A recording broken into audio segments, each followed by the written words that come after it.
Please remain standing. Good afternoon. Before we begin today's ceremony, would you please remain standing as I call forth Senior Heather O'Leary, who will lead us in singing our national anthem. Heather.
Good afternoon and welcome. I want to welcome parents, grandparents, relatives, friends, alumni, special guests, trustees, faculty, and staff to PDS's commencement. It is my great honor and privilege to present to you the class of 2002.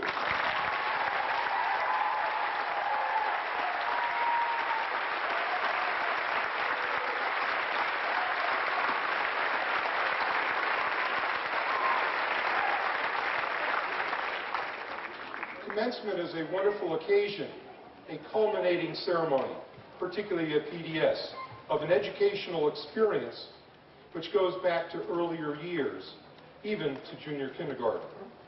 It is a time to reflect simultaneously on the memories of where you have been and looking forward to anticipating the stories you will create in the future. However, before we get to the stories of yesterday and tomorrow, we need to focus on the present. And now, we have an extraordinary opportunity to hear from one of PDS's own special alumnus, and here to introduce him is Senior Class President, Krishnan Vasudevan.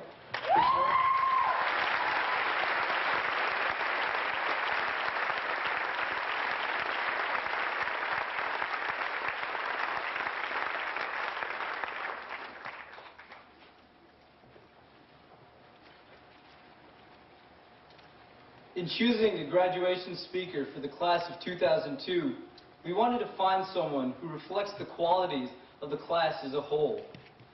It had to be someone who excelled in the classroom. It had to be someone who had a great affinity for the arts. And it had to be someone who loved to express their talents on the stage, in the gallery, and on the playing field. We wanted a superhuman speaker who gave himself generously and compassionately in the causes he believes in. No one we knew met these qualifications better than Christopher Reeve. And we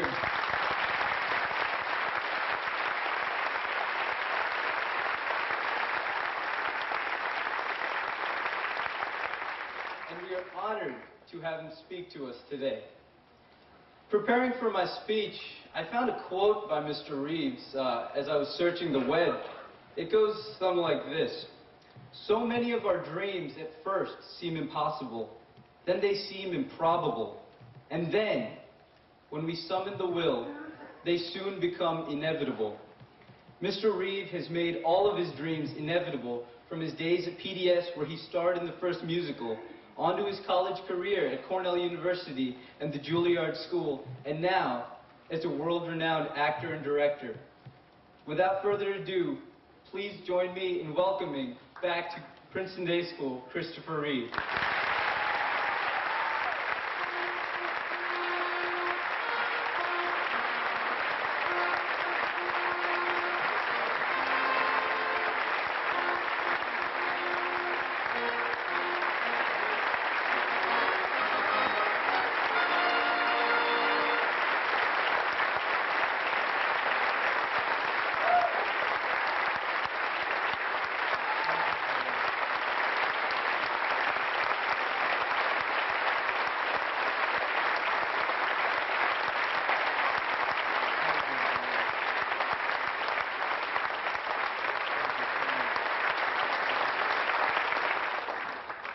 Thank you so much. It is a privilege and honor to be back here today.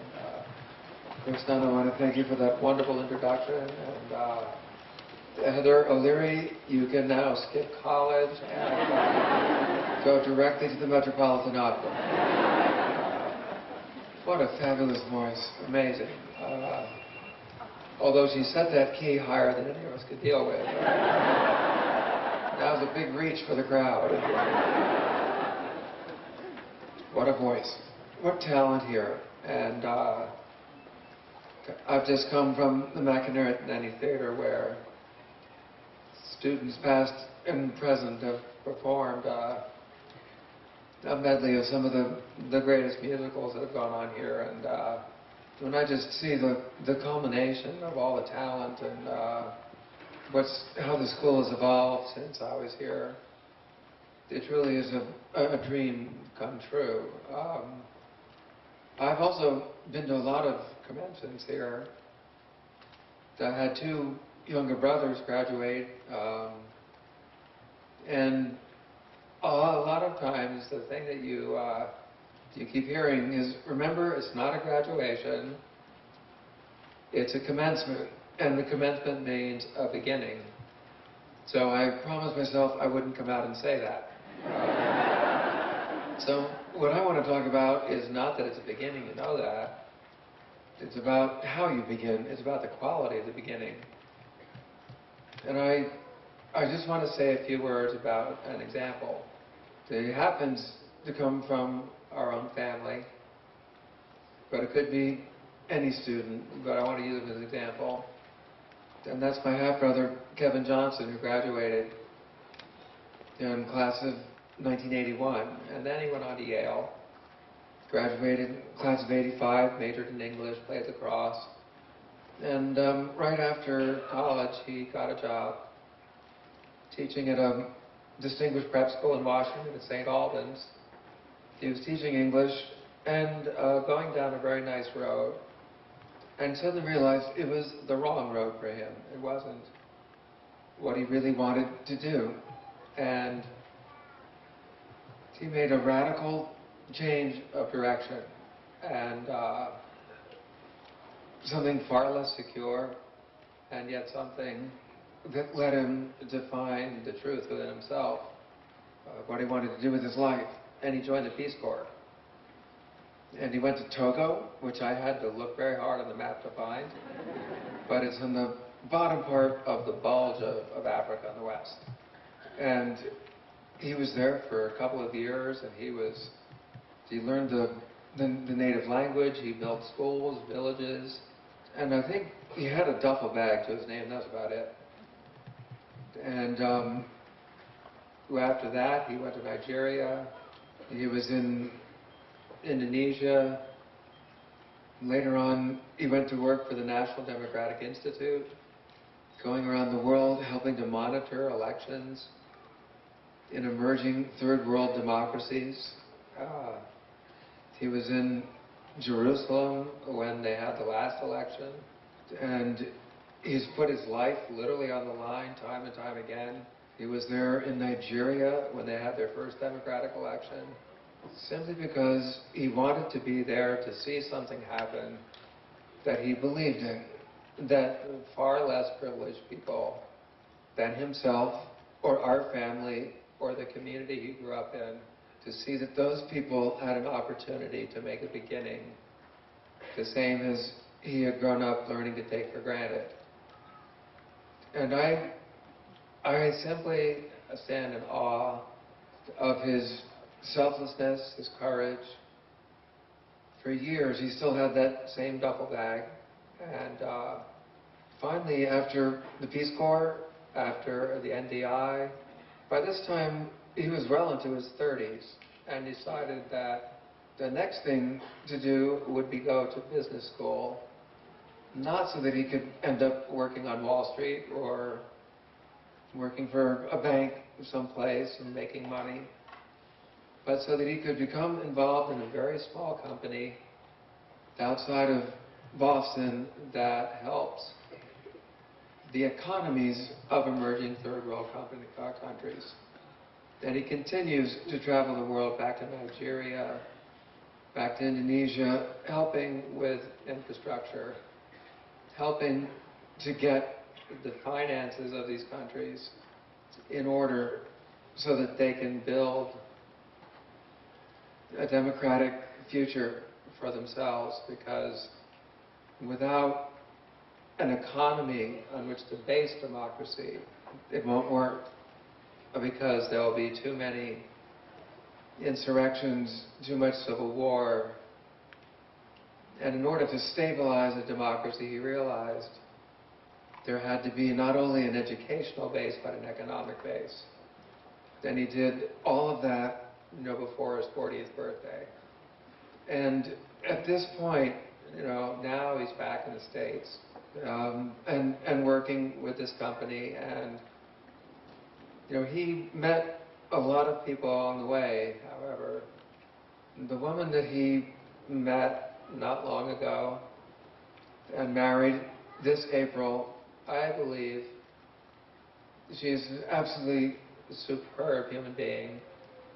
And he earned her by the work that he'd done. So the point I'm making is that you can actually have it all if you start by being willing to give it all away. And he has personal satisfaction. He is very, very happily married to a wonderful girl. He has all our esteem and respect. And he doesn't have a lot, but he has a little more than a duffel bag now. And he can look at himself, no matter what comes his way in the future, he's going to handle it with the same integrity, with the same selflessness that he developed by choosing his own path.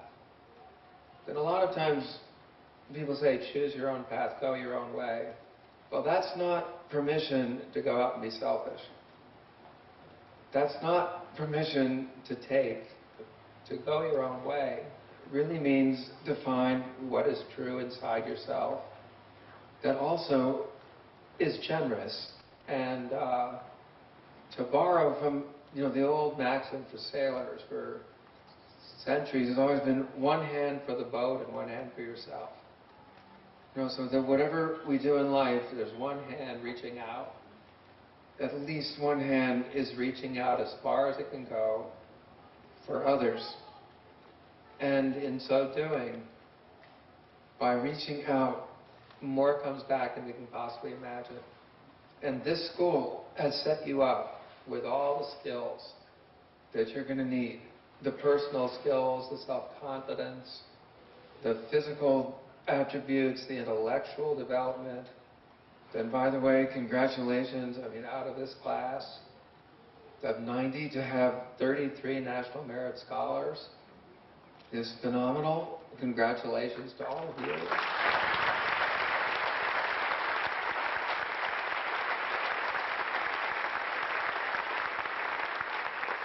go down the hallways and to see the quality of the art that is on the walls, and to see what's going on in the photography workshops and what's being developed in the theater department and the music department.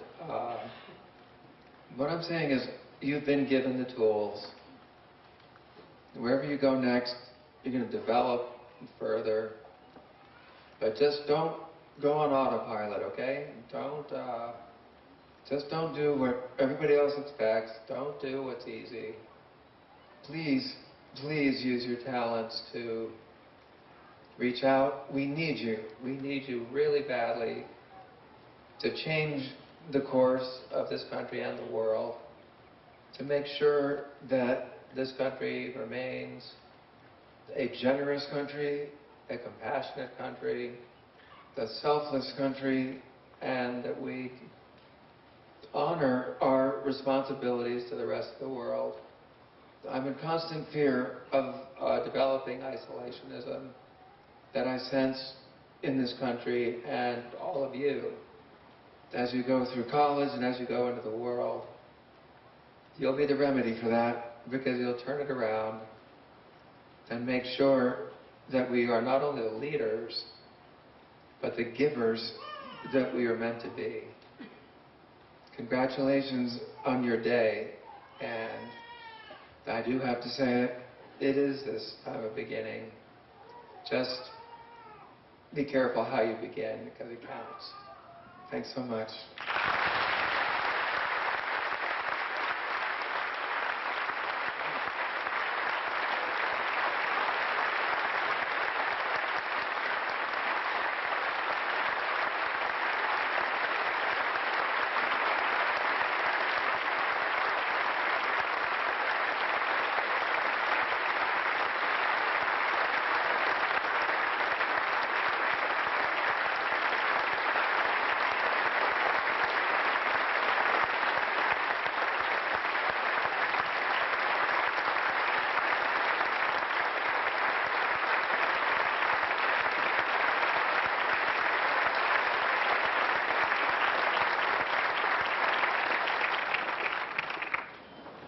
We will now hear selections from the madrigals.